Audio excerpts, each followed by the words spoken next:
আসসালামু আলাইকুম রহমতুল্লাহ। আলহামদুলিল্লাহ ওয়াসসালাতু ওয়াসসালামু আলা রাসূলিল্লাহ।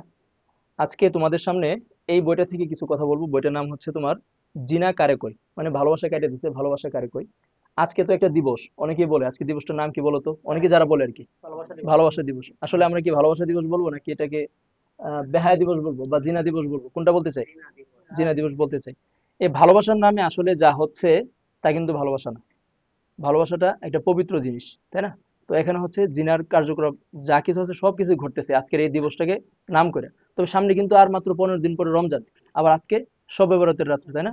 তো আজকে আমাদের মাঝে অনেক ভাইরা আলহামদুলিল্লাহ রোজা রাখছেন আজকের দিনটাও, যেহেতু আইয়ামে বীজের রোজা চলতেছে।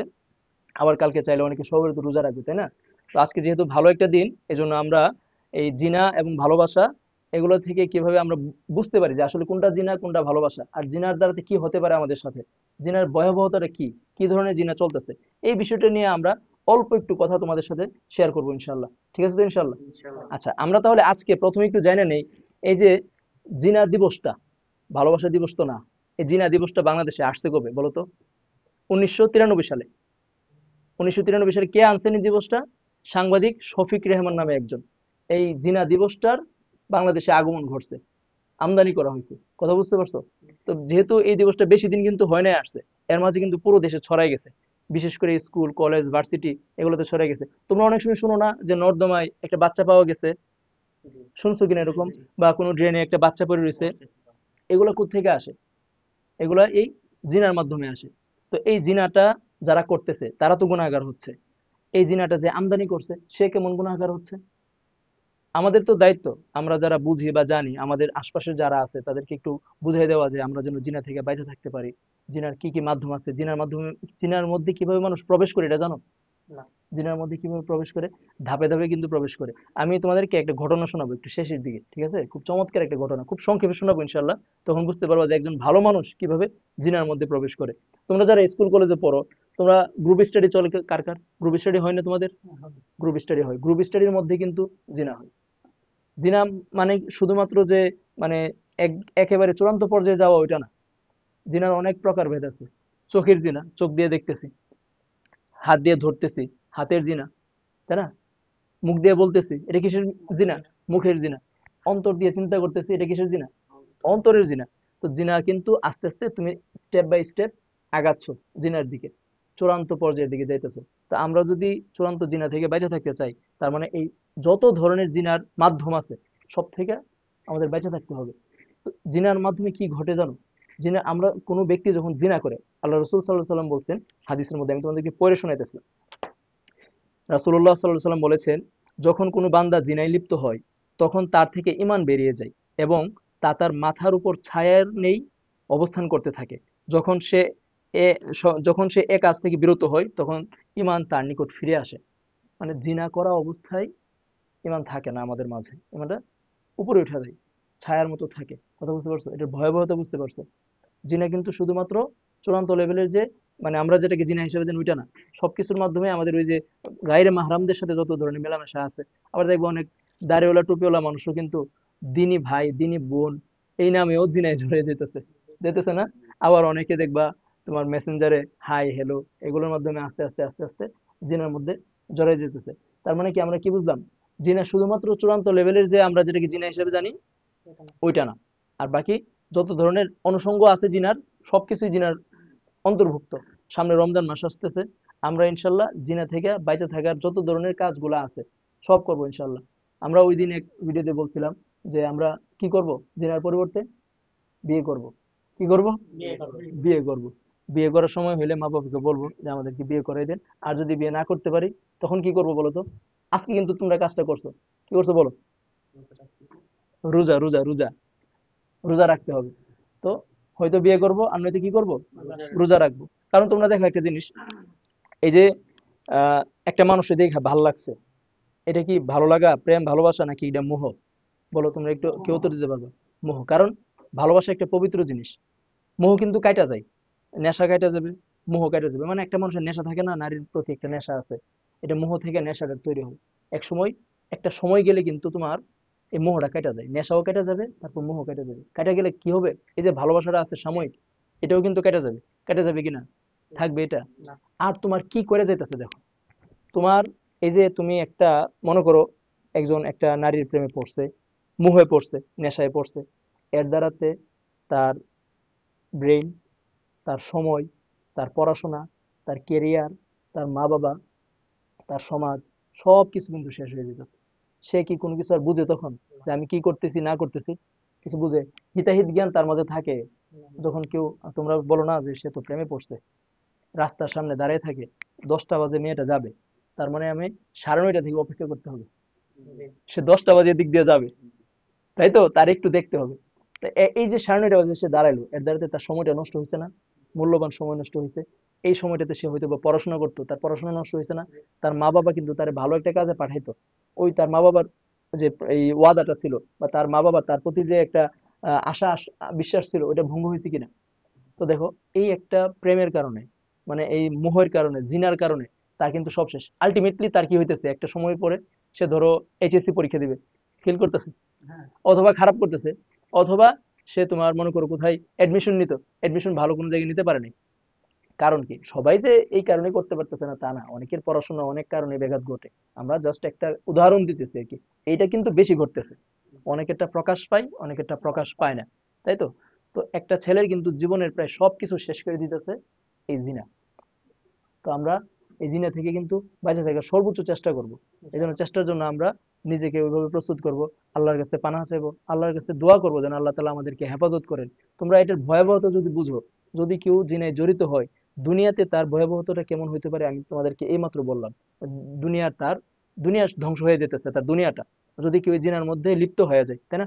আর মান সম্মান তো যাইতেছে, এটা ফ্রি। এটা যে যাইবো এটার কোনো মানে ইয়া লাগবে, কথা বলতে হবে এটা যে মান সম্মান যে চলে যেতেছে? একটা মানুষ, একটা মেয়ের কত রূপ ছেঁচড়া হইলে একটা ছেলে একটা মেয়ের পিছনে ঘুরতে পারে, তাই না?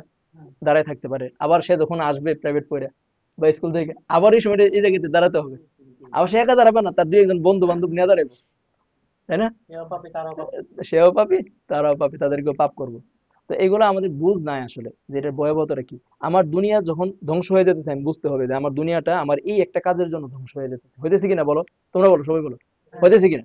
আমার দুনিয়া শেষ হইতেছে কিনা? দুনিয়া গেল। আখেরাতে কি হবে? আখেরাতে হাসরের ময়দানে আমার কিন্তু প্রত্যেকটা অঙ্গ প্রত্যঙ্গ সাক্ষী দিবে। আমার হাত বলবে, আমার কান বলবে, আমার চোখ বলবে, আমার পা বলবে এই মেয়ের দিকে আগাইছে বা জিনা নিয়ে ভাবছে। প্রত্যেকটা অঙ্গ প্রত্যঙ্গ বলবে কিনা আল্লাহর দরবারে? ওই দিন সবার সামনে প্রকাশ হয়ে যাবে সবকিছু। আমি যা গোপনে করছি তাও প্রকাশ হবে, আমি যা প্রকাশ্য করছি তাও প্রকাশ হবে। ওই দিনের জন্য আমরা প্রস্তুত কিনা? কে কতটুকু প্রস্তুত আছি? আমরা যারা জিনায় জড়িত আছি, মনে করো আমরা কম্বলের ভিতরে কোনো পর্ন ভিডিও দেখতেছি বা কোনো খারাপ কিছু করতেছি, একটা উলঙ্গ ছবি দেখতেছি আমরা, এটা তো আমি দেখতেছি, আর কেউ দেখতেছে না, তাই না? আর কেউ দেখতেছে না, তাই না? আল্লাহ তো দেখতেছে। আল্লাহ দেখতেছে কিনা? অবশ্যই আল্লাহ তাআলা দেখতেছে। তো দুনিয়ার সবকিছু কিন্তু আল্লাহ তাআলা দেখতেছেন, সবকিছু লিপিবদ্ধ হইতেছে। এই দিনটা কিন্তু তোমার হাসরের ময়দানে প্রকাশ পেয়ে যাবে। প্রকাশ পাবে কিনা? তখন তো জবাব দিতে হবে সবার সামনে। তোমার মা বাপ, আমার আমার কথা যদি বলি, মা বাবা আত্মীয় স্বজন সবার সামনে যদি বিষয়টা প্রকাশ পাওয়া যায়, তখন কেমন লাগবে? তোমার ধরো একটা সমুদ্রের একদম গভীরে অন্ধকার, ওই অন্ধকারের মধ্যে একটা কালো পাথর, ওই কালো পাথরের মধ্যে একটা কালো পিঁপড়া হাঁটতেছে। ওই পিঁপড়ার হাঁটার যে শব্দটা, ওইটাও আল্লাহ তাআলা নিশ্চয়ই শুনতে পান। কত গভীর, কত কালো, তাই না? ওইটাও কিন্তু আল্লাহ শুনতে পান যদি এমন হয়ে থাকে। বা একটা পোকা হাঁটতেছে, ওই যে পোকার হাঁটার যে শব্দটা, পায়ের শব্দটা, ওইটা আল্লাহ তাআলা শুনতে পান। আর আমি কম্বলের নিচে জিনা করতেছি, বা আমি একাকিত্ব একা কোথাও জিনা করতেছি, আল্লাহ তাআলা এটা শুনতে পাবেন না? অবশ্যই আল্লাহ তাআলা শুনতে পাবেন, অবশ্যই আল্লাহ তাআলা দেখতে পাবেন। এজন্য আমরা ভাই, মানে জিনা করার সময় আমরা ভাববো যে আর কেউ দেখুক না দেখুক, কে দেখতেছেন সর্ব অবস্থায়? বলো, সবাই বলো, আল্লাহ সুবহানাহু ওয়া তাআলা। আমরা সব সময় কথাটা মাথায় রাখবো যে আর কেউ দেখুক না দেখুক, আল্লাহ তাআলা অবশ্যই দেখতেছে। এজন্য আমরা চেষ্টা করব যে এই যে এই বইটা, এই ছোট্ট একটা বই, তোমরা খুব ভালোভাবে বইটা পড়বা। আমার কাছে এক্সট্রা একটা কপি আছে, আমারটা ব্যতীত তোমাদের একজনকে দেব ইনশাল্লাহ। যেহেতু বলছিলাম যে একটা হাদিস মুখস্থ করার জন্য বলছিলাম, তোমরা কেউ মুখস্থ করতে পারছো? আচ্ছা ঠিক আছে, নাইমের কাছ থেকে শুনবো ইনশাল্লাহ। শুনলে নাইমকে আমি এই বইটা হাদিয়া দেবো ইনশাল্লাহ। আরো কয়েকটা বই দিতাম, ওইগুলো আমি ইতিমধ্যে দিয়ে দিচ্ছি হাদিয়া। তো এই জন্য আমার কাছে একটা আছে, এটা দিলাম। আবার যদি আমি আনি কখনো, তাহলে তোমাদেরকে ইনশাল্লাহ বইটা দেবো। তো আমরা ভাই প্রথমত এই বইটা আমরা একটু ছড়াই দেবো সবার মাঝে, যেহেতু খুব ছোট্ট একটা বই, দামও বেশি না, 25 টাকা। আর তুমি যদি বেশি নেও তাহলে হয়তো বা সন্দীপন প্রকাশনী একটা অফার দিছিল কিছুদিন আগে, 100 কপি নিলে সম্ভবত 20 টাকা করে রাখবে। তো তোমরা যারা বেশি নিবা, তোমরা চাইলে তোমাদের মাঝে যারা আছে, ভাই ব্রাদার বা বন্ধু বান্ধব যারা আছে, তাদের মাঝে বইটা একটু ছড়াই দিবা। হ্যাঁ, যেন যদি একটা মানুষ একটু আমল করতে পারে, একবার যদি জিনা থেকে বেঁচে থাকতে পারে তোমার এই বইটার মাধ্যমে বা তোমার এই দাওয়াতের মাধ্যমে, তাহলে কিন্তু তুমি এটার বদলা হয়তো বা আল্লাহ তাআলার কাছে গিয়ে মাপ পাই যেতে পারো। তাই না ভাই? এজন্য আমরা যেহেতু ভিডিও হচ্ছে, আমরা কথা দীর্ঘায়িত করব না। আমরা তো সবাই জিনার ভয়াবহতা বুঝতে পারলাম, দুনিয়া এবং আখেরাতের যে অবস্থানটা আমরা বুঝতে পারছি তো ইনশাআল্লাহ। আমরা বেঁচে থাকার চেষ্টা করব তো। আল্লাহ তাআলা আমাদেরকে জিনা থেকে বেঁচে থাকার তৌফিক দান করুন। সবাই বলে আমিন। আমিন। আর আমরা জিনা থেকে বেঁচে থাকার জন্য যা যা করতে হবে, ধরো যাদের বয়স হয়েছে তাড়াতাড়ি বিয়ে করে ফেলবো, তাড়াতাড়ি ইনকামের চেষ্টা করবো যেন তাড়াতাড়ি আমরা বিয়ে করতে পারি, মা বাপকে বলবো। আর নয়তো আমরা রোজা রাখবো। ঠিক আছে ভাই? ইনশাআল্লাহ আল্লাহ তাআলা আমাদেরকে হেফাজত করুন। আমিন। আর এই বিশ্ব ভালোবাসা দিবস না, এটা বিশ্ব বেহায়া দিবস। আচ্ছা, তোমাদেরকে একটা ঘটনা শোনাবো বলছিলাম, যে একটা মানুষ কিভাবে দিনদার থেকে একদম তোমার বেঈমান হয়ে মৃত্যুবরণ করছে, তাই না? তো বনি ইসরায়েলের সময় একজন লোক ছিল, ওনার নাম হচ্ছে বারসিসা। আর এই ঘটনাটা হচ্ছে তোমার এই বইয়েরই 14 পৃষ্ঠার মধ্যে তোমরা পাবা। এটা হচ্ছে বনি ইসরায়েলের সময় লোকটার নাম কি ছিল? বারসিসা। তো উনি কিভাবে মানে ইমানদার থেকে বা ভালো মানুষ থেকে উনি কিভাবে একদম বেঈমান হয়ে মৃত্যুবরণ করতে হয়েছে, ওই ঘটনাটা তোমাদেরকে আমি খুব সংক্ষেপে বলতেছি। খুব সংক্ষেপে বলে ফেলি আমি, যেহেতু সময় কম। ওনার উনি যে গির্জায় ছিল, এর আশপাশে একটা বাড়ি ছিল, ওই বাড়িতে একজন মেয়ে ছিল, ওই মেয়ের 3 ভাই ছিল। তো কখনো যুদ্ধের ডাক আসছে একটা সময়, ঠিক আছে? আমি ঘটনাটা আমি আমার মতো করে বলে ফেলতেছি, তোমরা পরে বই থেকে পড়ে নিও যে মূল ঘটনাটা। ডাক আসছে পরে ওই মেয়েকে রাইখা ওই ভাইদেরকে যুদ্ধে যেতে হইব। তো কিভাবে যাইবো, এই মেয়ের একা রাইখা? তখন গ্রামবাসী বা সবাই পরামর্শ দিল যে এক কাজ করো, ওই বার্সিসা যে আছে ওনার অধীনে দিয়ে যাও, তাহলে মেয়েটা হেফাজতে থাকবে, দেখে রেখে রাখতে পারবো। তো ওই লোক, বার্সিসা যে লোক ছিল, সে প্রথমে ভদ্রলোক ছিল। তো উনি প্রথমে রাজি হয়নি, পরে শয়তানি কুমন্ত্রণা দিছে যে না, একটা মানুষের উপকার করবা, রাখো। রাখছে। তো তারপর কিভাবে কি করলো, তো প্রথমবার সে খাবার দাবার গির্জার সামনে রেখে দিত, পরে মেয়েটা আইসা খাবার নিয়ে যেত। শয়তান আবার কুমন্ত্রণা দিল, তুমি এটা কাজ করতেছো, তুমি খাবারটা গির্জার সামনে রাখতেছো, তুমি তো মেয়েটার ঘরের সামনে রেখে আসলে মেয়েটার কষ্ট করে আসা লাগে না।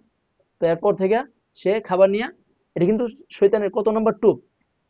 দ্বিতীয় টুপ। প্রথম টুপ হচ্ছে তারা রাজি করাইছে, দ্বিতীয় টুপ তার খাবারটা ঘরের সামনে নিয়ে দিয়ে আসো, দ্বিতীয় টুপ দিল। ঠিক আছে, ঘরের সামনে দিয়ে আসলো। ঘরের সামনে দেওয়ার পর তৃতীয় টুপ শয়তান দিছে, যে তুমি ঘরের সামনে দিয়ে আসো, মেয়েটা একা একা থাকে, কি অবস্থা, হালচাল কি, তুমি একটু জানো, জানার চেষ্টা করো। হালচাল জানা শুরু হয়েছে, তৃতীয় টুপ। শয়তান কিন্তু টুপে টুপে তারা কাবু করে ফেলতেছে। ঘরের সামনে তার কথাবার্তা চলতেছে, আস্তে আস্তে কথাবার্তা বলতে বলতে প্রণয়ের সম্পর্ক তৈরি হয়ে গেছে। তারপর তাদের মাঝে চতুর্থ টুক, যে শয়তানের অবৈধ কাজ, অবৈধ মেলামেশা শুরু হয়ে গেছে। অবৈধ মেলামেশার পরে, আমি খুব সংক্ষেপে বলে ফেলতেছি, তাদের একটা সন্তানও হয়েছে। যেহেতু ভাইরা আছে যুদ্ধে, এর মাঝে সন্তান ভূমিষ্ঠ হয়েছে। সন্তান ভূমিষ্ঠ হওয়ার পর শয়তান আবার প্ররোচনা দিছে যে এই যে সন্তান হয়েছে, মানুষ তো জেনে ফেলবো, বা তার ভাইরা যদি জানে যে তুমি তার সাথে এটা করছো, তারা তো তোমার উপর বিশ্বাস করে রেখে গেছে, তোমার তো মেরে ফেলবো। তারপর সে করলো কি, এই সন্তানকে মেরে ফেলছে। মারার পরে শয়তান আবার প্ররোচনা দিছে, তুমি যে কাজটা করলা, তার সন্তানকে মেরে ফেলছো, এই বোন, এই মেয়ে, ভাইয়েরা আসলে যদি বলে যে তার সন্তানকেও মেরে ফেলছো, তখন তোমার কি করব? তখন সে এই মেয়েকেও মেরে ফেলছে। মেরে ফেলার পরে এক সময় সবকিছু শেষ, তখন শয়তানের প্ররোচনায় কিন্তু এগুলো ঘটতেছে। এক সময় তার ভাইরা আসছে, আসার পরে সে একটা ভুয়া একটা কবর দেখায় বলছে যে এখানে আপনার বোন মারা গেছে, এখানে দাফন করে দিচ্ছে, শেষ ঘটনা কিন্তু শেষ। এক রাতে শয়তান তাদের ভাইদেরকে স্বপ্নে দেখাইছে যে এই বার্সিসার ঘরের মধ্যেই, মেঝের মধ্যে তার বোনকে দাফন করে রাখছে, কবর দিয়ে রাখছে। কথা বুঝছো? তখন তারা ঘর করছে, করে দেখে হ্যাঁ তা তো, কথা তো সত্য। তারপরে এই এরে রাজদরবারে নিয়ে গেছে, তারপর তাকে হত্যা করা হয়েছে। না, তার মাঝে একটা ঘটনা আছে হত্যার আগে। তার আগে শয়তান বলছিল যে তাকে সিজদা করার জন্য। যখন শয়তান যখন তার সাথে কথা হচ্ছিল তখন বলছিল, তখন সে আহ, মানে আমি ঘটনাটা শেষ জায়গায় এসে পড়ছি, তবে হয়তো বা এরকম ছিল যে সিজদার সময় সে হ্যাঁ সিজদা করছে এবং কাফের হয়ে গেছে। সে সিজদা করে কাফের হয়ে গেছে। এরপর শয়তান বলছে, আমি এখন তোমার থেকে মুক্ত, আমি আল্লাহকে ভয় করি যিনি বিশ্বজগতের প্রতিপালক। কথা বুঝছো? শয়তান শেষ করে কি বলছে, আমি এখন তোমার থেকে মুক্ত, আমি আমি আল্লাহকে ভয় করি যিনি বিশ্বজগতের প্রতিপালক। এখন দেখো শয়তান কিভাবে বার্সিসাকে ইমান হারা করছিল। সে বন্ধুর বেশে আসছে, নেক স্রোতে ধোকা দিছে একজনের উপকার করতে গিয়ে। তোমাদের মাঝে এরকম অনেক বার্সিসা থাকতে পারে, ভালো মানুষ আমাদের মতো থাকতে পারে, তাই না? একটা মেয়ে অসহায় অবস্থায় পড়ছে, তার উপকার করতে গেছে, জাস্ট মেসেঞ্জারে একটা পরামর্শ চাইছে, ভাইয়া এটা কোথায় পাবো, হ্যাঁ, এই পরামর্শের উত্তর দিতে গেলাম। এরপরে আরেকদিন আরেকটা পরামর্শ চাইছে, একটু রিলেট করো, নিজেদের সাথে মিলাও না, যে একটা নোট চাইছে, ভাই এই চ্যাপ্টারের বা এই টপিকের একটা নোট যদি থাকতো আপনি দিতেন, দিলে একদিন নোট দিলেন, তারপর আস্তে আস্তে ভাই নোটটা যদি একটু সমাধান করে দিতেন, তাই না ভাই? হ্যাঁ, এই যে শুরু হয়েছে আস্তে আস্তে আস্তে আস্তে ওই বার্সিসে হইলাম, আর শয়তানের টুপি আমরা পড়তে থাকলাম। তো ইনশাল্লাহ আমরা চেষ্টা করবো যেন এই ধরনের বিপদ আপদ থেকে বেঁচে থাকতে পারি, আল্লাহ তাআলা হেফাজত করুন। আমিন। আচ্ছা, তুমি মনে হয় এটা মুখস্থ করছিলে, ওই যে বলছিলাম যে কি মুখস্থ করতে হবে, তুমি আসো, দিক দিয়ে আসো, আসলে আমরা এটা তোমার থেকে শুনি কি অবস্থা। তুমি একটু এদিকে এসে পড়ো, এসে পড়ো, সমস্যা নেই, বসো, তুমি বসো। আমরা বলছিলাম যে এই বইটা থেকে ছোট্ট একটা 3-4 লাইনের একটা বিষয়, একটা হাদিস মুখস্থ করার জন্য বলছিলাম, যারা পারে তাদেরকে এই, মানে যে পারবে তাকে এই বইটা গিফট করা হবে আর কি। তো যেহেতু আরো কয়েকটা থাকলে তো অবশ্যই আমি সবাইকে দিতাম। আচ্ছা, তুমি কি বলতে পারবা? তুমি এক কাজ করো, যেহেতু বলতে পারবা তারপরও দেখে বলো, এই হাদিসটা আমাদেরকে একটু দেখে শোনাও। মেরাজের রাত্রিতে নবীজিকে জাহান্নামের বিভিন্ন শাস্তি সম্পর্কে দেখানো হয়। তিনি দেখতে পান একটি আগুনের গর্ত। সেখানে বহু সংখ্যক নারী পুরুষ উলঙ্গ অবস্থায় শাস্তি পাচ্ছে। নবী করিম সাল্লাল্লাহু আলাইহি সাল্লাম ওদের ব্যাপারে জিজ্ঞেস করেন। তাকে জানানো হলো এরা এরা জিনাকারী। আল্লাহ তাআলা আমাদেরকে জিনা থেকে হেফাজত করুন। হ্যাঁ, আহ, আমিন। আচ্ছা ঠিক আছে, আচ্ছা এই বইটা তাহলে ছোট্ট বই, এটা তোমাকে হাদিয়া দিলাম। ধন্যবাদ। আচ্ছা ঠিক আছে, তাহলে আজকের মতো আমরা ভিডিও এখানে সমাপ্ত করতেছি। আল্লাহ তাআলার কাছে আমরা পানাহ চাইতেছি, আমরা যত গুনাহ করছি আল্লাহ তাআলা আমাদেরকে এই গুনাহগুলো মাফ করে দেন। আর আমরা যেন ভবিষ্যতে জিনা এবং এই জাতীয় যা কিছু আছে সবকিছু থেকে যেন আমরা বেঁচে থাকতে পারি, আল্লাহ তাআলা আমাদেরকে সে তৌফিক দান করুক। ঠিক আছে, তো আজকের মতো ভিডিও এখানে শেষ করছি। আল্লাহ হাফিজ, আসসালামু আলাইকুম রহমতুল্লাহ। সুবহানাল্লাহি বিহামদিহি, সুবহানাকাল্লাহুম্মা ওয়া বিহামদিকা, আশহাদু আল্লা ইলাহা ইল্লা আনতা, আস্তাগফিরুকা ওয়া আতুবু ইলাইক।